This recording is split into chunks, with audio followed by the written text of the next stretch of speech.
وہ روکنا چاہتی تھی لیکن اس کے حلق سے آواز تک نہ نکل پائی۔ اس دن کے بعد وہ نوکروں کے رحم و کرم پر آ گئی۔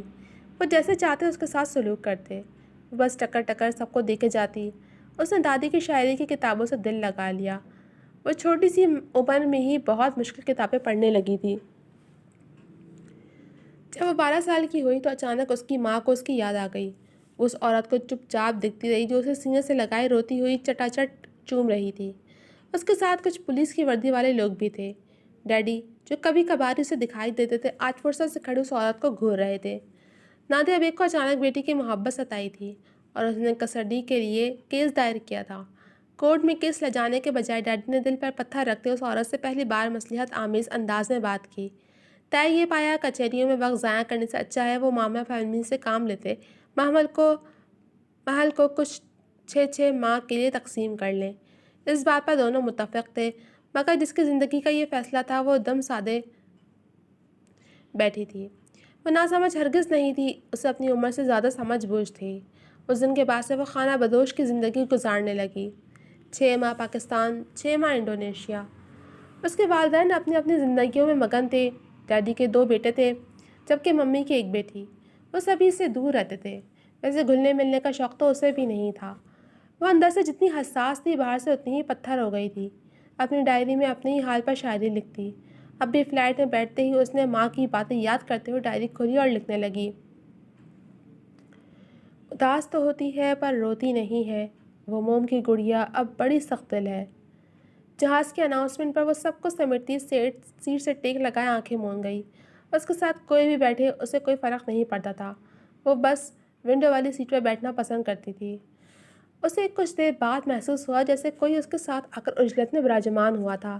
مدانیہ پرفیوم کی مہک جب اس کے نتنوں سے ٹکرائی تو اسے معلوم ہوا کہ وہ کوئی مرد ہے مگر وہ ہنوز آنکھیں میچے بیٹھی رہی۔ ہاں، مجھے لگا تھا آج تو فلائٹ نکل گئی میرے ہاتھ سے، پھر کل کا انتظار کرنا پڑتا اور بیگم کے نخرے سہنے پڑتے۔ اسے ہلکی سی بڑبڑاہٹ سنائی دی لیکن اس نے کوئی تاثر نہ دیا۔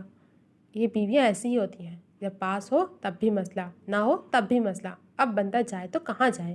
خیر میری والی تو نہ ہی پوچھو، جب بولتا ہوں تو کہتی ہے آپ بہت بولتے ہیں فرخ، اب ہفتے سے فون پر فون کر رہی ہے آپ کب آئیں گے، میں بہت یاد کر رہی ہوں۔ اب بندہ پوچھے بھائی میں کون سا پکنک منانے آیا ہوں، بزنس ڈیل کے سلسلے میں آیا ہوں تو مکمل کر کے ہی آؤں گا، سر کھجانے کی بھی فرصت نہیں تھی مجھے۔ وہ بندہ تو نان اسٹاپ شروع ہو گیا تھا۔ محل کو سخت تب چڑھی، کبھی کبھی وہ یوں ہی چڑچڑے پن کا شکار ہو جاتی تھی۔ کیا آپ بھی پاکستان جا رہی ہیں؟ جامد خاموشی۔ مجھے پتہ ہے آپ جاگ رہی ہیں کیونکہ ابھی آپ نے مٹھی بھیجی ہے جس سے صاف ظاہر ہوتا ہے آپ کو مجھ پہ غصہ آ رہا ہے۔ اب کے بعد مسکراتی ہوئی آواز میں وہ جھٹ سے آنکھیں کھولنے پر مجبور ہو گئی۔ وہ سرخ و سفید رنگت والا شکل سے 25-26 سال کا پٹھان معلوم ہو رہا تھا۔ شرارتی مسکراہٹ لیے اس کی طرف متوجہ تھا۔ مجھے اصل میں سفر کے دوران کمپنی چاہیے ہوتی ہے۔ میوزک سننے سے میرا سر پھٹنے لگتا ہے، کچھ پڑھنے سے میری آنکھیں درد کرنے لگتی ہیں، واحد بولنا ہے جس سے مجھے کوئی مسئلہ نہیں ہوتا۔ ہمیشہ میرے ساتھ کوئی نہ کوئی مرد بیٹھتا ہے یا پھر میری بیوی، وہ بھی مردانہ قسم کی عورت ہے۔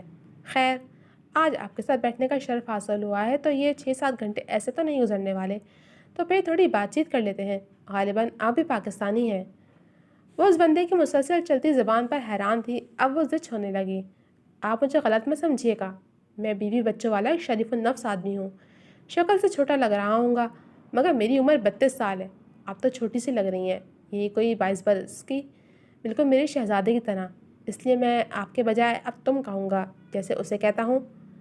محل کو وہ شخص اچھا خاصا ڈھیٹ لگا جو اب پدرانہ شفقت سے کسی شہزادہ گلفام کی تعریفوں میں زمین و آسمان ایک کر رہا تھا۔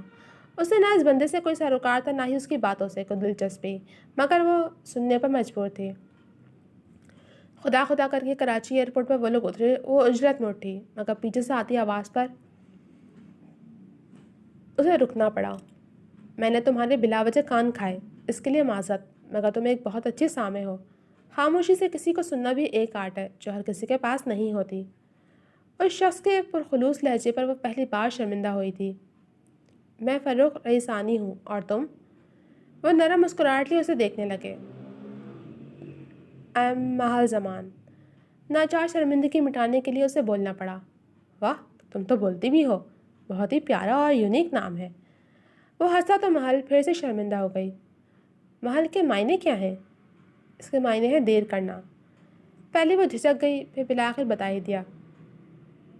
اوہ، تبھی آپ کم بولتی ہیں، آپ کے نام سے ہی سستی ظاہر ہو رہی ہے۔ ان کے ہنسنے پر اس کے تاثرات سے پاٹ ہو گئے۔ وہ یہ نہ ہی بتا سکی کہ کتنے دن وہ بے نام رہی تھی۔ آؤ چلتے ہیں، لگتا ہے تم کسی رشتہ دار سے ملنے آئی ہو۔ وہ لوگ ایئرپورٹ سے باہر آ گئے۔ محل اب اس شخص سے پیچھا چھڑانا چاہ رہی تھی۔ سچ شکر وہ کسی اپنے کو دیکھتے اس طرف چلا گیا، تبھی وہ بھی 9-11 ہو گئی۔ جلدی سے ڈرائیور کو دیکھتے ہی وہ گاڑی میں سوار ہو گئی۔ کھڑکی سے باہر تکتے اس کے چہرے پر سالوں بعد کوئی بھولی بھٹکی مسکراہٹ آ ٹھہری۔ وہ واقعی میں دلچسپ انسان تھے۔ ان کی بیوی کی تو خوب گزرتی ہوگی، تبھی تو اسے یاد کر رہی تھی۔ یہ احساس کچھ پل کا ہی تھا، پھر یکدم اداسی نے اسے اپنی لپیٹ میں لے لیا۔ اکیلے پن کا احساس بہت شدت سے ہوا تھا۔ وہ چاروں اس وقت کراچی جم خانہ میں ایکسرسائز کر رہے تھے جب مومن کے پاس 2 گرل کوچز آئیں۔ مومن ویٹ لفٹنگ چھوڑ کر ان کی طرف متوجہ ہوا جو اسے گولف کے لیے لڑکیوں کو ٹپس دینے کی درخواست کر رہی تھیں۔ وہ اس کلب کے ساتھ نیشنل لیول پر بھی گولف کا زبردست کھلاڑی مانا جاتا تھا۔ مومن پسینہ صاف کرتا ان کے پیچھے پیچھے چل پڑا، جبکہ وہ تینوں ہونقوں کی تنہا دیکھتے رہ گئے۔ شکل مومنہ، کرتوت کافرانہ۔ لڑکیوں کے جھرمٹ میں کھڑے مومن کو دیکھ کر شایان کے منہ سے بے ساختہ پسلا۔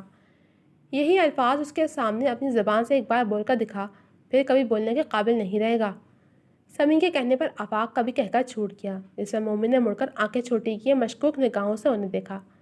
کیا بکواس کر رہے تھے تم لوگ؟ مومن تولیے سے پسینہ خشک کرتے ان کی طرف آیا۔ کچھ نہیں یار، بس ایسے ہی۔ شایان کسیانی ہنسی ہنسا، جس پر باقی دونوں لب بھیج کر مسکراہٹ دبا گئے۔ او نو، آشا برو واپس آ رہے ہیں، اب مجھے انہیں ایئرپورٹ پر موجود ہونا تھا۔ ڈیم اٹ، چلو جلدی سے۔ مومن یکدم یاد آنے پر باہر کی طرف دوڑا تو وہ تینوں بھی تیزی سے باہر نکلے۔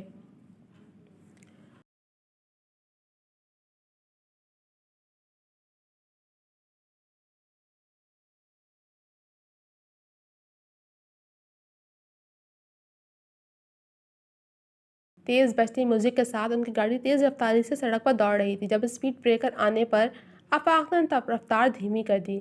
زور و شور سے باتیں کرتا مومن یکدم چپ ہوا تھا۔ باقی تینوں اس کی خاموشی محسوس کرتے اس کا چہرہ دیکھنے لگے، جو مسکراتے نگاہوں سے ساتھ چلتی گاڑی میں دیکھ رہا تھا۔ بس ہو گئی پھر سے زندہ اس کی فلرٹی طبیعت، نام کا ذرا بھی اثر نہیں لیا اس نے۔ شایان کے ہنس کر کہنے پر وہ سخت تپا تھا۔ تم اچھی طرح جانتے ہو میں آج تک کسی بھی لڑکی کے پاس نہیں کیا، وہ خود چل کر آتی ہیں، مائنڈ اٹ۔ اس نے ناگواری سے اسے گھورا، جس پر وہ لب دبائے اس کے سرخ چہرے کو دیکھنے لگا۔ اوکے اوکے، اب یہ بتاؤ اس لڑکی کی طرف کیوں دیکھ رہے ہو، حالانکہ وہ تو یہاں پش کے بیٹھی ہے؟ سمی نے سیز فائر کرتے ہوئے پوچھا۔ مجھے بس اس کے بیٹھنے کا انداز دلچسپ لگا، اور انوکھا بھی۔ اس نے دوبارہ اس لڑکی کی طرف دیکھا جو بیک سیٹ پر دونوں پاؤں اوپر رکھے ان کی طرف والی ونڈو سے ٹیک لگائے ترچھی بیٹھی تھی۔ اس کے سیاہی مائل بھورے بال دکھائی دے رہے تھے۔ ہاں یار، گاڑی اور لباس سے تو کسی امیر خاندان کی لگ رہی ہے، اب بیٹھی بھی کافی ریلیکس موڈ میں ہے۔ سمی نے اندازہ لگایا۔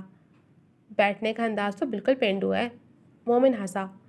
آفاق نے اس لڑکی کو متوجہ کرنے کے لیے زور زور سے ہارن بجانا شروع کر دیا۔ ایک بوڑھا سا بارودی ڈرائیور گاڑی چلا رہا تھا۔ وہ انہیں آنکھیں دکھانے لگا، مگر ان پر ذرا بھی اثر نہیں ہونے والا تھا۔ جب کافی دیر وہ لوگ ہارن بجانے سے باز نہ آئے تو وہ لڑکی کوف سے چہرہ موڑ کر انہیں خشمگین نگاہوں سے گھورنے لگی، جیسے اسے یہ مداخلت بہت ناگوار گزری ہو۔ وہ سانولی سلونی بڑی بڑی آنکھوں والی ایک پرکشش لڑکی تھی۔ اس کے دیکھنے پر وہ معصوم بنتے ہاتھ ہلانے لگے، جس پر وہ بیزاری سے بنا کوئی رد عمل دیے دوبارہ اسی پوزیشن میں بیٹھ گئی۔ زندگی میں پہلی بار ایسی بے عزتی پر وہ اپنا سا منہ لے کر رہ گئے۔ بڑی مغرور ہے، گھورا تو ایسے جیسے کچا جب آ جائے گی، ایسے کوئی حور پری بھی نہیں تھی۔ مومن کو اس لڑکی پر سخت تاؤ آ رہا تھا، تبھی بڑبڑانے لگا۔ لڑکیاں ہمیشہ اس کے آگے پیچھے گھومتی تھیں، اور آج تک ایسا تاثر کسی نے بھی نہیں دیا تھا۔ چھوڑ یار، غصہ تھوک دے، ہم برو کو لینے جا رہے ہیں تو کول ڈاؤن بیٹا۔ سمی کی بات پر وہ ڈھیلا پڑا۔ برو تو ویسے بھی بال کی کھال نکالنے لگتے ہیں۔ اس نے ایئرپورٹ پر گاڑی رکتے ہی چہرے پر ہاتھ پھینک کر تاثرات نارمل کیے۔ وہ چاروں تیزی سے اندر بڑھے، جہاں سامنے ہی فروخت رسائنی کڑے تیوروں سے انہیں گھورتے دکھائی دیے۔ وہ بے چارگی سی شکل بنائے ان کے گلے لگا۔ ویلکم بیک برو۔ ویلکم بیک کے کچھ لگتے کب سے کھڑا ہوں یا تیرے انتظار میں، اور تو جانے کہاں کہاں کی خاک چھانتا پھر رہا ہے ان آوارہ لوگوں کے ساتھ۔ اس سے اچھا میں ڈرائیور کو ہی بلوا لیتا گھر سے۔ انہوں نے اس کو کس کے پکڑا۔ آداب بھیا۔ وہ تینوں بتیسی دکھاتے ہوئے جھکے۔ ایک تو اتنی دیر سے آئے ہو، کسی سے ملوانا تھا تمہیں۔ وہ چلی بھی گئی۔ وہ بڑبڑاتے ہوئے پھر سے پلٹ کر ادھر ادھر دیکھنے لگے۔ ان کی بڑبڑاہٹ پر ان چاروں کے کان کھڑے ہو گئے۔ کون تھی وہ؟ کہیں آپ میٹنگ کا بہانہ کر کے کسی اور کام سے تو نہیں گئے تھے؟ میری بیچاری بھابھی۔ مومن کی دہائی پر وہ گڑبڑا گئے۔ بکواس بند کرو اپنی بےہودہ انسان۔ وہ ایک چھوٹی سی لڑکی تھی، یہی کوئی تمہاری عمر کی ہوگی۔ اوف برو، چلے اب آپ گرمی بہت ہے، پھر ہو جائے گا ملنا ملانا۔ اس نے کوپ سے ان کے بیگز اٹھائے۔ ہاں، جیسے وہ تو تمہاری طرح گلی گلی آوارہ گردیاں کرتی پھرتی ہے جو بعد میں مل جائے گی۔ ان کے گہرے تنس پر وہ جہاں تلملایا تھا وہیں اس کے دوستوں نے بروقت اپنا قہقہ قابو کیا تھا۔ فاروق ریسانی کی ٹائمنگ لاجواب تھی، ایسا موقع پر چوکا مارتے تھے کہ اگلا بندہ اش اش کر اٹھتا۔ اوہ برو، آپ تو نمبر 1 کی طرح پیچھے ہی پڑ گئے ہیں۔ اس نے بیزار سے کندھے جھٹکے۔ ہاں، میرے سامنے تمہاری زبان چلتی ہے، کبھی اس نمبر 1 کے سامنے یہ کہہ کر دکھاؤ تو مان جاؤں تمہیں میں۔ ان کی بات پر اس نے جلدی سے آگے بڑھ کر ان کے بیگز گاڑی میں رکھے۔ اس دوران اس کے باقی دوست غائب ہو چکے تھے۔ وہ لوگ جیسے ہی گھر پہنچے، نمرا بھابھی پارکنگ میں ہی ٹہلتی نظر آئیں۔ لو جی، اب ایک ایک سیکنڈ کا حساب دیا جائے گا۔ موسم نہ خوشگوار لگتا ہے، اللہ رحم کرے۔ فاروق ریسانی کے بڑبڑانے پر مومن کی آنکھیں چمک اٹھیں۔ اس کا شیطانی دماغ ہر وقت کوئی نئی پلاننگ کرتا رہتا تھا۔ سب سے زیادہ اسے فاروق بھائی کو تنگ کر کے مزہ آتا تھا۔ کہاں تھے آپ؟ آپ کے فلیٹ تو 1 گھنٹہ پہلے ہی آ گئی تھی، اب ایئرپورٹ سے یہاں تک کا فاصلہ آدھے گھنٹے کا ہے، جبکہ آپ کو یہاں تک آنے میں اتنا وقت لگ گیا ہے۔ آپ… اس سے پہلے کہ مومن کوئی پھلجھڑی چھوڑتا، اندر سے حبیب ریسانی بھاگے آئے تھے۔ ان کے پیچھے پیچھے ان کی بیوی علینا اور 8 سالہ بیٹی زرنش بھی تھی۔ یار، تم آج بھی یونیورسٹی نہیں گئے؟ تمہیں میں نے کہا بھی صرف حاضر لگوانے ہی صحیح مگر چلے جانا، لیکن نہیں، تمہیں تو گولف چیمپئن شپ کی تیاری کی پڑی ہے۔ اب دیکھو، تمہارے HOD صاحب ڈیڈ کو کال کر چکے ہیں، ساتھ میں اتنے دن کا کچا چٹا بھی کھول کر رکھ دیا ہے۔ وہ صبح سے بھرے بیٹھے ہیں، ساتھ میں ہم دونوں کی بھی شامت آئی ہوئی ہے کہ ہم نے تمہیں چھوٹ دے رکھی ہے۔ اب جا کر خود ہی ان کو رام کرو، بلکہ رہنے دو، ابھی تم باہر ہی رہو، ان کا غصہ ٹھنڈا ہو جائے پہلے۔ وہ ایک سانس سے بولتے جا رہے تھے جب ان کی بیگم نے کندھے پر ہاتھ رکھ کر کول ڈاؤن کیا۔ وہ تو ہمیشہ میرے خون کے پیاسے بنے رہتے ہیں، اس میں کون سی نئی بات ہے؟ مجھے اندر ہی جانے دیں۔ وہ آگے بڑھنے لگا تو یکدم زرنش اس کے راستے میں آ گئی۔ چاچو پلیز، آپ مت جائیے، ڈیڈ واقعی بہت غصے میں ہے۔ اس کی رونی صورت دیکھ کر مومن کو ہنسی آ گئی۔ اسے گود میں اٹھائے اندر چل پڑا تو سب اس کے پیچھے پیچھے بٹ کرتے چل پڑے۔ ارے میری چٹکی، ڈیڈ کا غصہ ٹھنڈا کرنا ہم اچھی طرح جانتے ہیں، ابھی دیکھنا آپ۔ اس کے اندر داخل ہوتے ہی صوفے پر براجمان آفتاب ریسانی اٹھ کھڑے ہوئے تھے۔ آئیے برخودار، آئیے، تشریف رکھیے یہاں۔ اگر آپ صبح سے آوارہ گردی کر کے تھک گئے ہوں تو ابھی آپ کی خاطر تواضع کا انتظام کرتے ہیں، بلکہ نمرا اور علینا بیٹے اپنے لاڈلے دیور کی پسند کا ڈنر تیار کرواؤ۔ آخر کو صاحبزادے نے ساری توانائی صرف کی ہے گولف پریکٹس میں۔ ان کے بھگو بھگو کر تانے مارنے پر جہاں اس نے اپنا سر کھجایا تھا وہیں باقی سب مسکراہٹ دبا گئے۔ دادو، ابھی تو آپ بہت غصے میں تھے، تھینک گاڈ آپ کول ہو گئے، ورنہ مجھے بہت سٹریس ہو رہا تھا۔ چیکتے ہی زرنش کی سیانی بات پر آفتاب ریسانی کے تاثرات کچھ ڈھیلے پڑے۔ وہ نہ سمجھ بچی ان کے طنز سمجھنے سے قاصر تھی۔ زر میری جان، جاؤ دیکھو ولی اٹھ گیا یا ابھی سو رہا ہے، اگر جاگ گیا تو اس کو میرے پاس لے آنا، ٹھیک ہے؟ ان کے نرم لہجے پر وہ فوراً چاچو کی گود سے اتری اور اوکے کہتی بھاگ گئی۔ مومن نے اپنی خیر منائی کیونکہ وہ اپنے لیے میدان صاف کر چکے تھے۔ ہاں بتاؤ، کب تک مجھے خوار کرنے کا ارادہ ہے؟ آئے روز نئی شکایت، تم آخر چاہتے کیا ہو؟ پڑھائی نہیں کرنی تو سیدھی سے نہ بتا دو، کم از کم میرا پیسہ تو برباد ہونے سے بچ جائے گا۔ انہوں نے کرخ لہجہ اپنایا۔ ڈیڈ، پڑھ تو رہا ہوں، اب اگر آپ یہ چاہتے ہیں کہ میں ٹاپ کروں تو سوری، یہ مجھ سے نہیں ہوگا۔ میں ٹاپ کرنے کے لیے نہیں بنا ہوں۔ ہاں، ڈگری لے لوں گا، آپ بے فکر رہیں۔ چل کیا کریں یار، اس عمر میں کیوں اتنی پریشانیاں پال رکھی ہیں؟ اس کے پرسکون انداز پر جہاں اس کے بھائیوں کا سر پیٹنے کو جی چاہتا وہیں آفتاب ریسانیوں سے خوب خوار نظروں سے گھورا تھا۔ یہ تم لوگوں کی کارستانی ہے جو اسے اتنا سر چڑھایا ہوا ہے، اسی وجہ سے یہ کسی بات کو سنجیدگی سے نہیں لیتا، جب دیکھو بات کو ہوا میں اڑا دیتا ہے۔ اسے لگتا ہے بوڑھا فضول بولتا ہے، بولتا رہے، میرا کیا جائے گا، مگر میں بتا رہا ہوں جس دن میں نے اسے خود اپنی آنکھوں سے گھومتے پھرتے دیکھا تو اس دن یہ دونوں ٹانگوں سے محروم ہو جائے گا۔ ان کی توپوں کا رخ ہمیشہ کی طرح اس کے بھابھیوں کی طرف ہو گیا تھا جو سر جھکائے کھڑے تھے۔ ڈیڈ، آپ اپنے آپ کو بوڑھا کہہ کر اپنی ساری پرسنالٹی کی ایسی کی تیسی کر دیتے ہیں۔ آپ تو آج بھی فٹ اینڈ ہینڈسم لگتے ہیں، بلکہ ہمارے چھوٹے بھائی لگتے ہیں۔ اگر آپ چاہیں تو آپ کے لیے دلہن بھی ڈھونڈی جا سکتی ہے، تو بتائیں پھر کیا خیال ہے؟ اس کے ڈھیٹ پن پر اس کے بھائی بھابھیوں کے چہرے فک ہو گئے تھے۔ آفتاب رئیسانی نے دانت کچکچاتے ہوئے جھک کر اپنا جوتا اٹھانا چاہا تھا، مگر اس سے پہلے مومن کا سب سے بڑا خیر خواہ آ پہنچا تھا۔ سب نے بے ساختہ سکھ کا سانس لیا۔ جی تو جناب، کیسی لگی آپ کو نیو ناول کی فرسٹ ایپیسوڈ؟ آئی ہوپ پسند آئی ہوگی۔ کمنٹ سیکشن میں اپنی رائے کا اظہار ضرور کیجیے گا۔ جلد ملوں گی آپ سے اس کے اگلے ایپیسوڈ کے ساتھ، تب تک کے لیے اللہ حافظ۔